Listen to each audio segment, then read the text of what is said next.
महापालिका निवडणुकांचा गुलाल फिका पडताच राज्यात आता जिल्हा परिषद आणि पंचायत समिती निवडणुकांचा रणसंग्राम सुरू झालाय. फेब्रुवारीच्या पहिल्या आठवड्यात होणाऱ्या या निवडणुकांसाठी सर्वच राजकीय पक्षांनी जोरदार तयारी सुरू केली आहे. गावागावात बैठका, रणनीती समीकरणं आणि शक्ती प्रदर्शन सुरू असतानाच सत्ताधारी महायुतीमधील अंतर्गत वाद पुन्हा एकदा उघडपणे समोर येताना दिसतोय. उपमुख्यमंत्री अजित पवार यांच्या राष्ट्रवादी काँग्रेस पक्षाची महायुतीला खरंच गरज आहे का, असा प्रश्न भाजपच्या काही नेत्यांकडून उघडपणे विचारला जातोय. मग मंडळी, प्रश्न असा आहे की भाजपाला आता अजित पवार नकोसे झालेत का, की हा निवडणुकीपूर्वीचा दबाव तंत्राचा भाग आहे? महायुतीत सगळं आलबेल आहे का, की आतून कुरबुरी वाढत चालल्यात? जिल्हा परिषद आणि पंचायत समितीच्या निवडणुकांमध्ये जागा वाटपावरून मोठा वाद होणार का, आणि या सगळ्याचा फटका कुणाला बसणार? भाजपाला की अजित पवारांच्या राष्ट्रवादीला की संपूर्ण महायुतीला? या सगळ्या प्रश्नांची उत्तरं आणि महायुतीच्या आतल्या राजकारणाचा नेमका खेळ समजून घेऊया आजच्या या व्हिडिओमधून. नमस्कार, मी पल्लवी आणि तुम्ही पाहताय ट्यूबलाइट.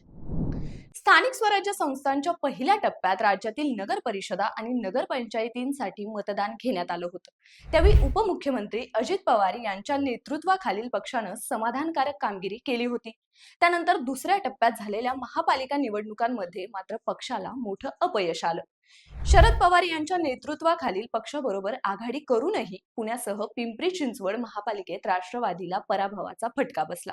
त्यामुळे सत्ताधारी महायुतीतील समीकरणांवर पुन्हा एकदा चर्चा सुरू झालीय. मुंबई महापालिकेत सत्ता स्थापन करण्यासाठी भाजपाला उपमुख्यमंत्री एकनाथ शिंदे यांच्या शिवसेनेची गरज असली तरीही अजित पवार यांच्या पक्षाविषयी मात्र अस्वस्थता वाढताना दिसून येते. मंडळी, आता जाणून घेऊयात भाजपाची नेमकी रणनीती काय आहे. आगामी काळात भाजपानं केवळ मित्र पक्षांवरच अवलंबून न राहता तळागाळातील आपल्या संघटन विस्तारावर भर द्यायला हवा, असं पक्षातील एका गटाचं मत आहे. लोकसभा आणि विधानसभा निवडणुकांपासून भाजपामधील सध्याची मतांची टक्केवारी सुमारे 26% आसपास आहे. राज्यात स्वबळावर सत्तेत येण्यासाठी पक्षाला आणखी 10 ते 15% मतांची आवश्यकता आहे. ही मतं मिळवण्यासाठी भाजपानं तळागाळातील संघटनात्मक बांधणीवर लक्ष केंद्रित करायला हवं, अशी भूमिका काहींनी मांडली आहे. आगामी निवडणुकांमध्ये भारतीय जनता पक्ष अजित पवारांच्या राष्ट्रवादी काँग्रेस बरोबर कोणतीही निवडणूक पूर्व युती करणार नसल्याची माहिती भाजपातील अंतर्गत सूत्रांनी दिली आहे. तर अजित पवार यांच्याविषयी भाजपात नाराजी असल्याचंही उघड होते. भाजपाच्या एका वरिष्ठ नेत्यानं नाव न सांगण्याच्या अटीवर सांगितलं की पक्षाचं अंतिम लक्ष 51% मतांपर्यंत पोहोचण्याचे. त्यामुळे राष्ट्रवादी काँग्रेस बरोबर युती करण्याची गरज नाही, असं या गटाचं मत आहे. तर शिंदे गटाबरोबरची युती पुढील 3.5 वर्षात दोन्ही पक्षांमधील संबंधांवर अवलंबून असेल, असंही त्यांनी स्पष्ट केलंय. भाजपामधील काही नेते गेल्या 10 वर्षांपासून अजित पवार यांच्यावर नाराज आहेत आणि या नाराजीचं मुख्य कारण म्हणजे सिंचन घोटाळ्यातील आरोप असल्याचं सांगितलं जातंय. मात्र राष्ट्रवादी काँग्रेसला सत्तेतून दूर ठेवण्यासाठी राज्यातील भाजपाचा एक गट इच्छुक असला तरीही त्यांच्या दिल्लीतील केंद्रीय नेतृत्वाची भूमिका वेगळी आहे, असंही सांगितलं जातं. भविष्यात अजित पवार व शरद पवार एकत्र आल्यास त्यांच्याशी संवादाचे मार्ग उघडे ठेवण्याच्या सूचना भाजपाच्या पक्षश्रेष्ठींनी दिल्याचं सूत्रांनी सांगितले. राज्यातील भाजपाच्या दुसऱ्या गटाची हीच भूमिका असल्याचं सांगितलं जातं. युतीचं राजकारण पूर्णपणे नाकारता येत नाही, असं मत भाजपाच्या एका नेत्यानं मांडले. जर शरद पवार यांचा गट अजित पवार यांच्या पक्षात विलीन झाला तर त्याचा भाजपाला मोठा फायदा होईल, कारण शरद पवार यांच्या गटाकडे सध्या 8 खासदार आहेत.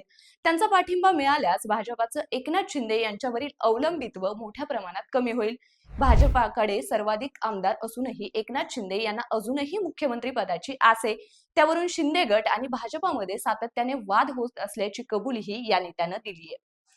तर भाजप आणि शिंदे गटामधील तणावही वाढताना दिसतोय. नगर परिषदा, नगरपंचायती आणि महापालिका निवडणुकांमध्ये पदाधिकाऱ्यांच्या फोडाफोडीवरून दोन्ही पक्षांमध्ये वाद झाले आणि हे वाद उघडही झाले.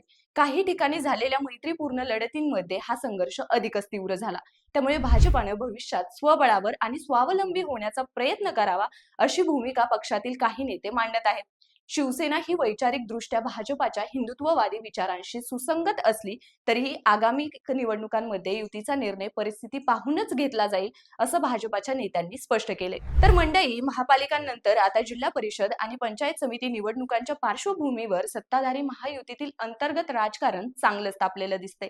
एकीकडे स्वबळाची भाषा तर दुसरीकडे ती वाढती नाराजी या सगळ्यांमध्ये महायुतीचा नेमका फॉर्म्युला काय ठरणार हे पाहणं महत्वाचं ठरणार आहे. बाकी भाजपाला अजित पवार खरंच नकोसे झालेत का? तुम्हाला काय वाटतं? कमेंट करून नक्की सांगा. व्हिडिओ आवडला असेल तर व्हिडिओला लाईक करा, शेअर करा आणि आपल्या ट्यूबलाईट या युट्यूब चॅनलला सबस्क्राईब करायलाही विसरू नका. धन्यवाद.